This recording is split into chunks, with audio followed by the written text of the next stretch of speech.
سوزن فلت بچه ها چند ردیف سوزنه؟ 3 ردیف؟ ردیف نگفتم تکرار. چند ردیفه؟ یک ردیف. یه ردیف خطیه. این سوزن برای چی خوبه؟ موی حیوان.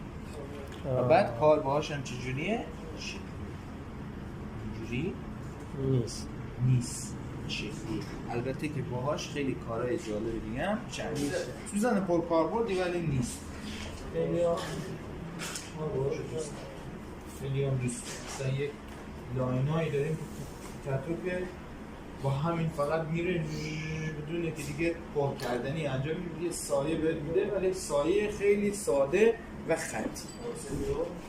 جا آره اون چیزا